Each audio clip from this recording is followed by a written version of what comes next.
So today we're going to do the handover video on the Frankia Exclusiv 640. We're going to start on the outside and then we're going to move on to the inside. So firstly, coming over to the passenger side, you can see that you've got your fill-up point for your diesel tank here. And opening up the passenger door, you'll notice on this model, you've got Remis cab lines. All you need to do is pull the plastic tab like so, and then connect it up via the magnetic strip just on the side of the door there. You've got them on both of your windows at the front along with your big window, and that'll do a good job at just blacking out the entire cab. On this side, with this being an A-class, you can see that you've got your controls for your electric window. On that side it is manual, so bear that in mind. And whilst we're here with the passenger door open, you can see this is where your bonnet release catch is located. Now you'll notice that I've lifted the bonnet. The main things that you need to know underneath here is if you're ever jump starting the vehicle. Now there are other things that I will point out in this video, but as I say, they are the main things that you're going to need to know. So the location of your jump start point, a little bit difficult to see, there we are. Underneath here, again, I can appreciate it's difficult to see on the video, but you've got a little plus sign on here. This is a little plastic cover. Underneath there is your positive terminal, but as I say, there's a little plus sign on there to indicate that that is positive. On your negative terminal, just connects onto this piece here, and that's how you jump start the vehicle. You've also got your information about the vehicle and its chassis located here, thanks to your various data plates. And to point out a couple more things, you'll notice you've got your engine oil along with your dipstick below, your brake disc fluid, which is just above that. You've then got your engine coolant, your power steering fluid, which is also up at the top there. Now moving around the vehicle and moving on, you can see that this is where your Lpg gas is located, which will open up for you now.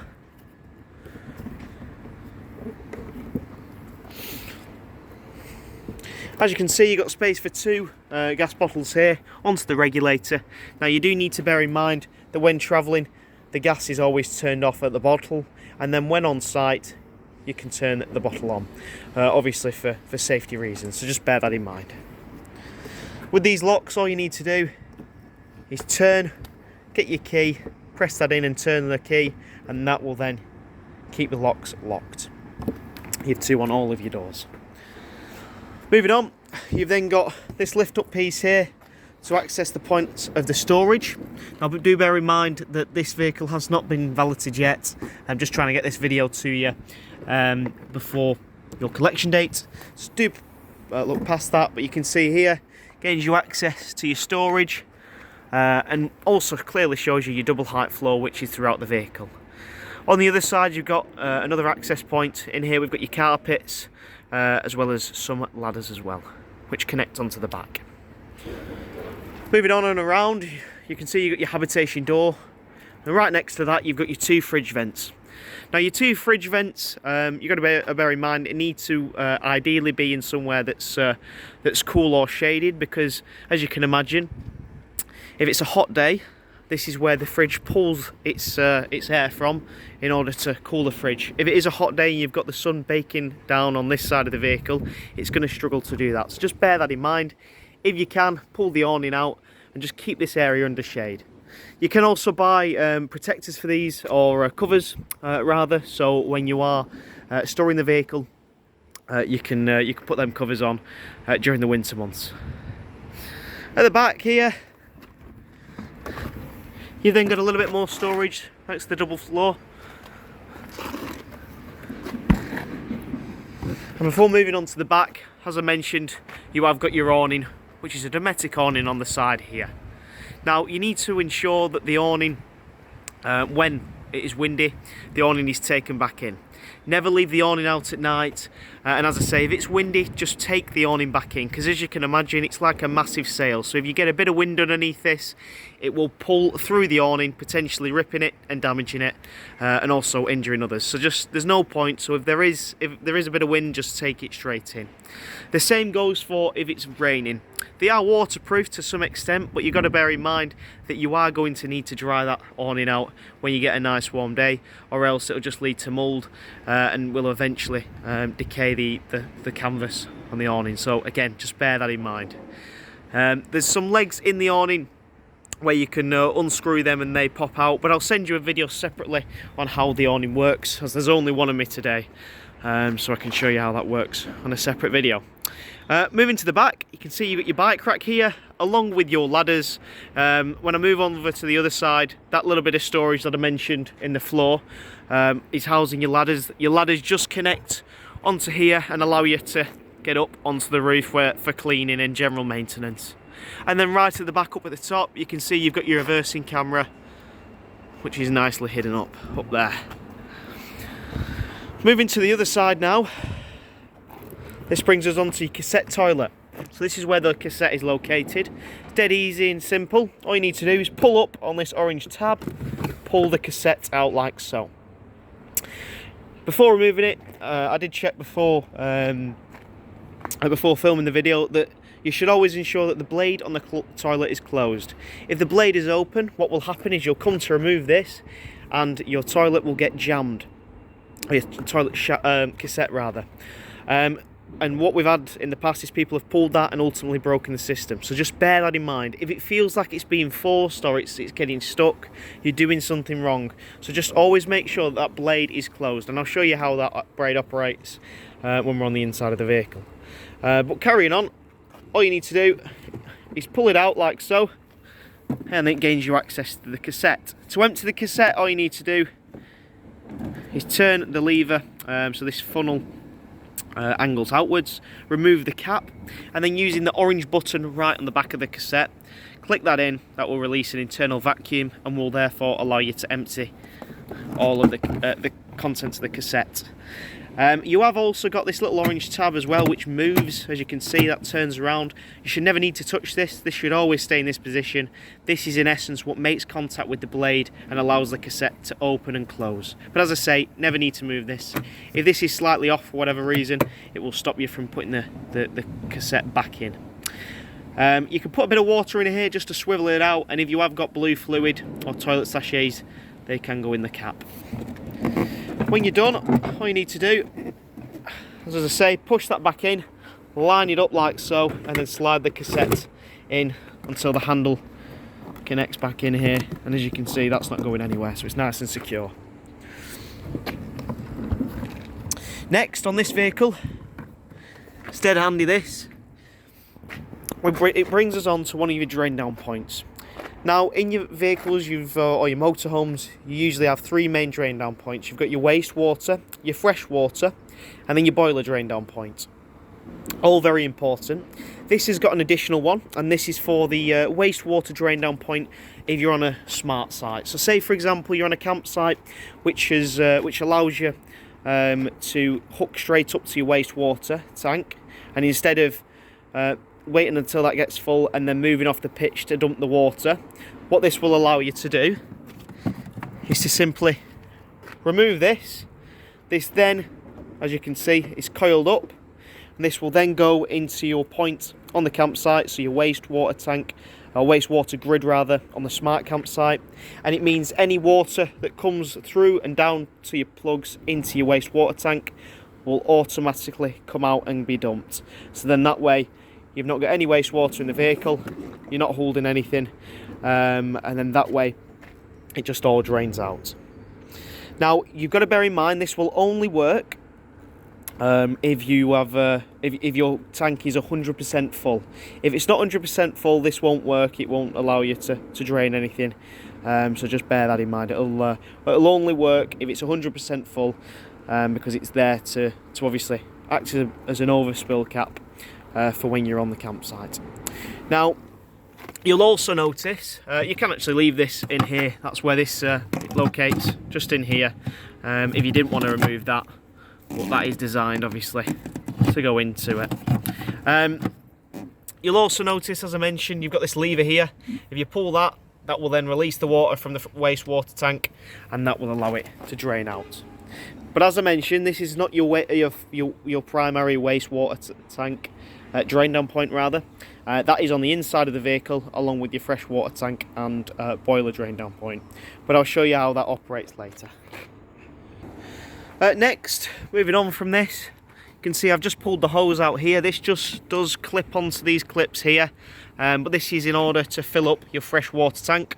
So just unclip this, connect that to your hose point, and then you can feed the water through. And again, the way this works is if you wanted, if you are on a food grade, if you are on a smart site, that connects straight up to your tap, and then we'll feed the fresh water in for whenever you need it, should you need that.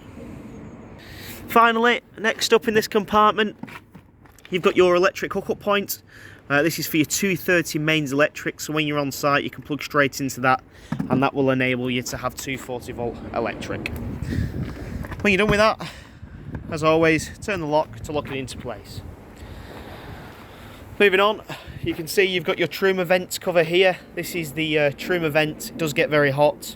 It's in essence your chimney, as you can imagine when you're running your heating, so just bear that in mind. And next to that, you've got a bit of storage up here, but this brings us on to your first true drain down point, which is your boiler drain down point, as I mentioned earlier. So as you can see, this has got a this black box is the way you drain it down and also seal the boiler should you need to. And as you see on the boiler here, you can actually remove this cover if you ever wanted to manually reset the boiler. However, it's not something you typically need to do, and if you ever need to do that, you should always consult a dealer first. Now, the only thing that you need to know in here is obviously how to drain this. At the moment, the tank is open, so the boiler is open. You know that because your blue tab on the outside here is poking out, and the diamond has got a little black nib that is just sitting proud at the moment. To close it, all you need to do is turn the diamond like so the black nib pops in, and then the blue tab, press that in, and that will seal the boiler point. When you're at this point, you can then start flowing water through and priming your system and running it through the heater, and then you'll start getting hot water out, but obviously you'll need to do that before. To drain it, all you need to do is turn that, and that will automatically ping out the blue tab, and up the black nib in the centre of the diamond pops up. Now, the great thing with this is a frost protection valve. So for example, if you was to forget about that and forget to drain it, this box in essence reacts to temperature. There's a little bit of solution here which reacts to the temperature, so when it reaches a certain temperature it will automatically drain its water. So all it'll do is ping out like that. So say it hits freezing conditions, it will turn and automatically drain its water, as it's a fail-safe. Now obviously, if you're in the vehicle, don't worry about that draining if it is, freezing conditions, because of course you're going to have your heating on. But when it's not in use and you have forgotten to drain it down, it'll automatically do that for you. Now do bear in mind, if you've not used the vehicle in a while, what might happen is you'll come to fill the water up, and then you'll come to close this, and you'll turn the nib like that, and then you'll press this blue button in, but what will happen is that'll keep pinging out. The reason for that is, especially in the colder months or if you've not used the van in a long while, it's just a fail-safe, so it thinks it's going to freeze. So if it keeps pinging out, what you need to do is you need to go on the inside of the vehicle, turn your heating on, and run your space heater just so the entire side of the vehicle can heat up. The reason why these pipes are here aren't only to heat the vehicle, they do heat this area up. So after about 30 or 40 minutes, it will heat this area up enough for that blue button to pop in like so. I'll leave it open for the time being, but as I say, that's how you do it, so it's dead simple. Don't worry about running the heating with no water in. The only thing that it won't allow you to do is obviously run your water heating without any water in. But the space heater will be absolutely fine. Next up, a bit more storage. This brings us back to the beginning, as I say, because there's your fill-up point. But opening up the storage area is your big area for all your bits. And as I say, that's where they're stored, the ladders for the back. Your awning pole, I forgot to mention, is just located here, and just connected onto the side, onto the left. And that's where you wind in and out the awning. Rightio, so we're now on the inside of the vehicle. That concludes the outside. So I've just walked through the habitation door. I'll just close this now. And as you walk in, up at the top, concealed behind this door, you've got your control panel. Your control panel is dead easy to use, dead simple. Okie dokie, so once we're at the top, firstly you've got your on button.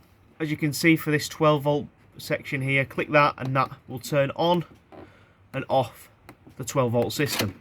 So turning it on brings you to the home screen. Now you can see that this is currently flashing. It's a little bit difficult to see on the video. There we are. It's flashing and says alarm. The reason for that is it's indicating that we've not got any water in the vehicle, so it's just letting us know and making us aware of that. For your water levels, if you click this little tank button here, you can see for your fresh water there's nothing in, hence why it's reading 0% and you've got an alarm.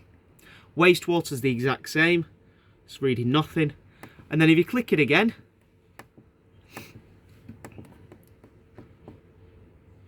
you can see your percentage there. Once you're aware of the percentage, if you click OK, like so, on the fresh water, that is how you activate your pump. Click that again there for you so you can see that your pump button comes on. Now you should only run the pump when you have got water in the system, hence why I wasn't running it for that long, because if you leave it on for an extensive amount of time with no water in, you'll simply burn out the pump. So when you're on site and you've got water in the system, all you need to do is come up here, check your levels just to make sure that you're right. Select back onto the fresh water just by double tapping this and then click OK. That will activate the pump. Then all you need to do is you go to all of your taps, including your shower, and then you need to turn them on and turn them to hot. What that'll do is it'll pull water from the fresh water tank into the boiler and then out of the tap. When it's running steadily, because initially it will spurt and splutter, but when it's running steadily, you've primed your system for your hot water. Once you've done that, you need to flick the tap over to cold and do the exact same. So when it's running steadily, you've primed your system for your cold water. Now the reason I always tell you to do it on hot water first is it allows you to pull water through the system, and then when you turn on your heating, which I'll show you shortly how to do, it's going to take approximately 30 to 40 minutes to warm up. So if that's the first thing that you do when you're on site, get water into that boiler and allow it to heat up for about 30 minutes. By the time you've finished everything on the vehicle, getting set up on your pitch, and you say you want a shower or you want hot water, your water should be hot. Now, going back to your pump, each of your taps have got a little micro switch on which will activate and deactivate the pump whenever you need it. So you don't worry about obviously leaving your pump on once you're at this stage, providing you've got water in the vehicle, because it'll only activate the pump when you turn your taps on. Point that you need to be aware of though is obviously if you keep all your taps on or one of your taps on, over time when you run out of water, it's still going to obviously activate the pump, which could potentially burn it out. So again, just bear that in mind. Coming back over to the control panel, so we've spoken about your water and how to prime the pump. Next on the left, you've got your battery level. So you can see that you've got your habitation battery ampage. Along with, there's your ampage, along with your voltage. As you can see, we're not plugged in currently. We can see that we've got 12.4 volts. I've just realised it's a little bit difficult to see, but you can see that this is for the habitation battery because the battery is just located in the back of a van. Like so.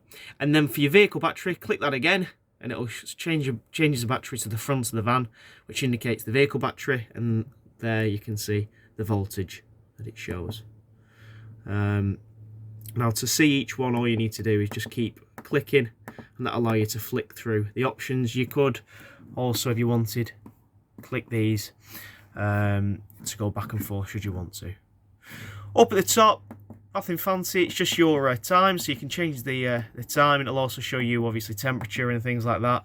You've got your vehicle temperature here, and then external temperature, as you can see on here. Dead easy and dead simple. And to turn it off, click this 12 volt button. you can see that that is off, so all your lights will turn off automatically. Now moving on from the control panel, next to this you can see that you have got a little button. This is what it looks like. You've got with a down arrow and up arrow. This activates, or controls rather, your bed at the front. You've got a big drop down bed above, and this is your main drop down bed, or your main bed rather, in the vehicle, and this will drop into the cab. To drop it, what you need to do, you need to get your seats, you need to, using the lever on the side of them, fold them down forwards, or facing the other way, whichever is easiest, whichever the way you prefer. Obviously, turn your 12 volt button on to ensure there's power, and then you can click the button. What I'll do now is I'll just fold the seats down, and then I'll demo that, how it works. And as you can see, I've just laid the 2 seats flat. I've just come to the bed as well. You can see you've got a little lock button. Just unlock that by turning it to the unlock symbol. And you've also got another safety clip here for when travelling. Once you're at that point, all you need to do is click the arrow. Look over to the bed, you can see that will drop. And it just drops nicely into place.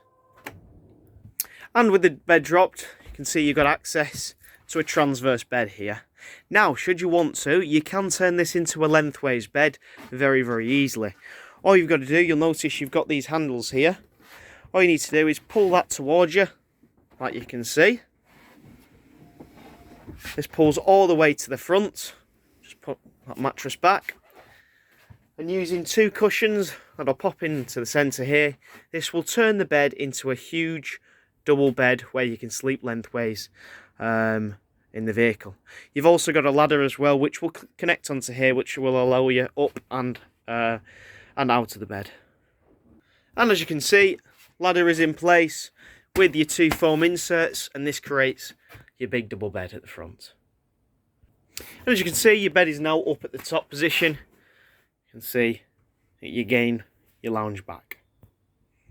Now coming back over to this, now we're now done with the control panel. Next you can see that you've got your point for your TV along with some Frankia glasses, which are very nice, up at the top. And here you've got your point for your step, which is on the outside of the vehicle, so you can take the step in or out should you want to. You've then got your light switches for your mood lighting around the vehicle, as you can see, and they activate your lights. Underneath your lounge you've got storage, and as you walk in you'll notice that you have got I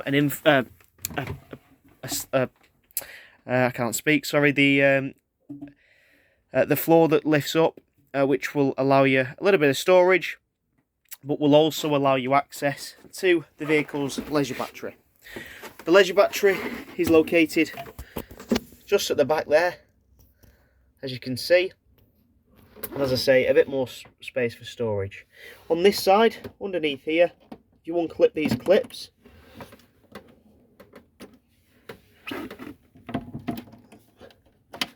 like so. You can see it reveals your e-box, where it houses all the vehicle's fuses should the vehicle ever trip in any areas or blow a fuse.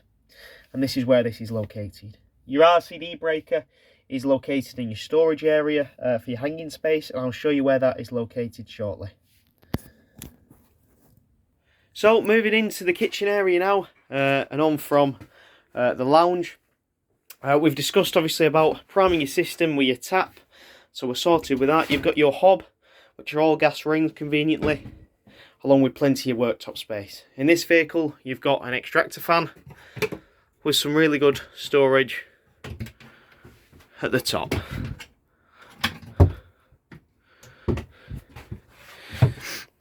In here as well, underneath here rather, you can see that you've got some slide out drawers,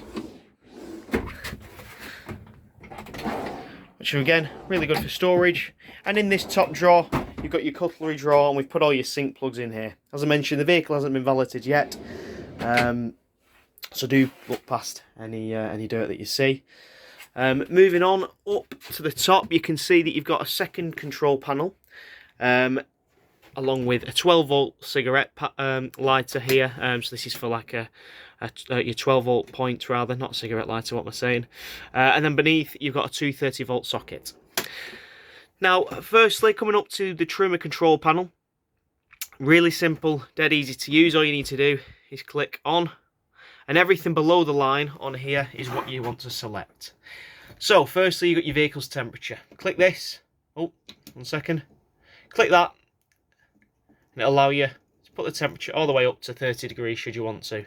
If you want to select that, click the button in. Next, you've got your water temperature. You've got the option of Eco, Hot, or Boost. Eco is approximately 40 degrees, so you'll be using that when you're having a shower. Hot is approximately 70 degrees, so you'll be using that when you're washing up. And then finally, you've got Boost, which will concentrate on heating the water rather than heating the vehicle itself. Next, you've then got your fuel. So this determines what you're going to run the heating off. So at the moment, it's set to gas. You've then got Mix 1, which is a mixture of gas and 2 kilowatt electric. You've then got the choice of Mix 2, which is a mixture of gas and 2 kilowatt electric. And then purely EL1, which is just purely electric, or EL2, which is 2 kilowatt electric. So for example, if you're on site, you'll probably run it off EL2.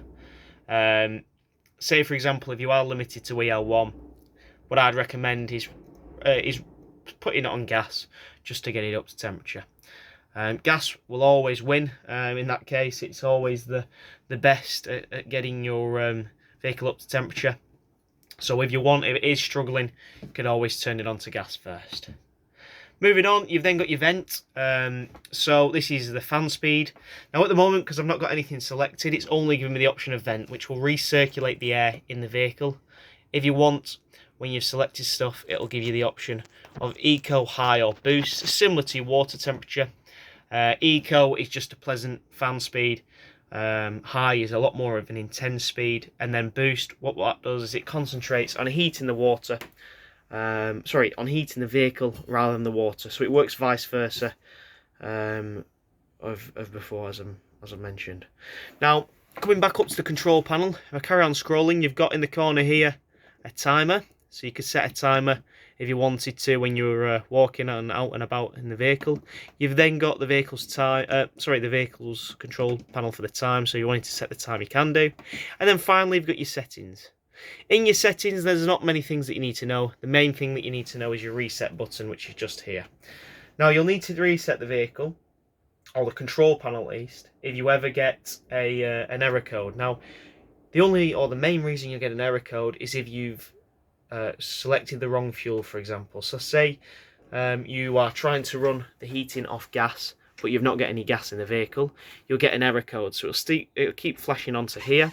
What you do need to do from then is go into that panel, click reset, reset the panel. It takes about 20 minutes or so for a full reset, so you need to wait. Even though it will come on, you need to wait 20 minutes after that, and that will allow everything to work correctly.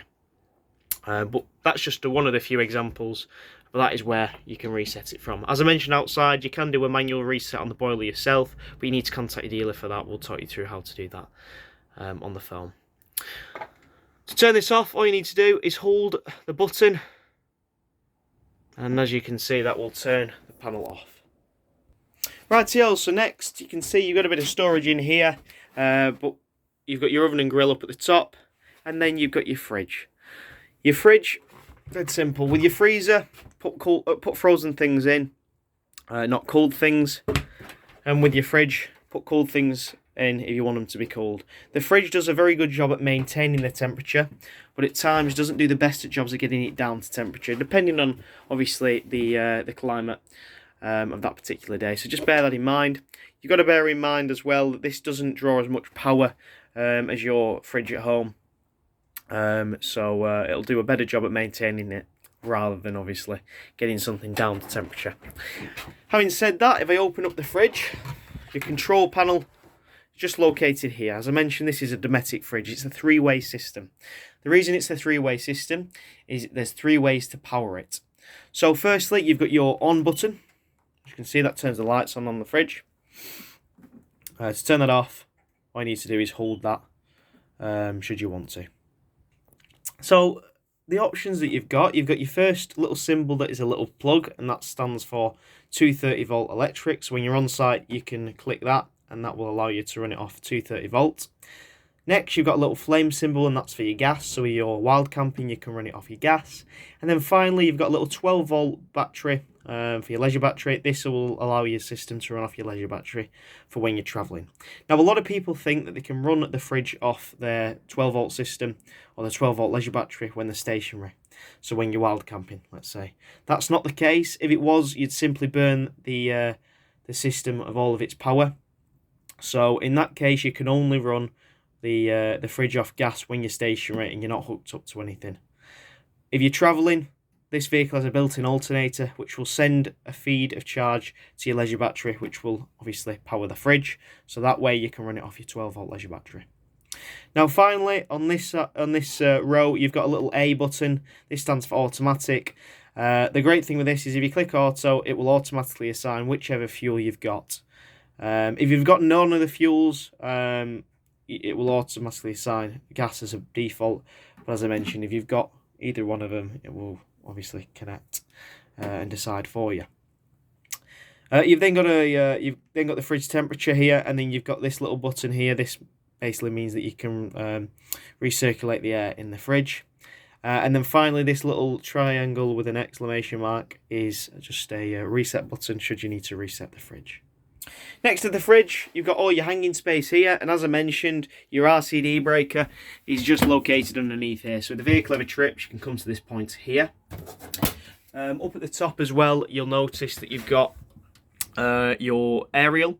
Your aerial, to operate, all you need to do is unscrew this white point here, or this white valve, push the pole up and then tighten that into position, and then you can decide on obviously how good your signal is. Now, your amplifier is just located here. To turn it on, you've got a little switch at the top here.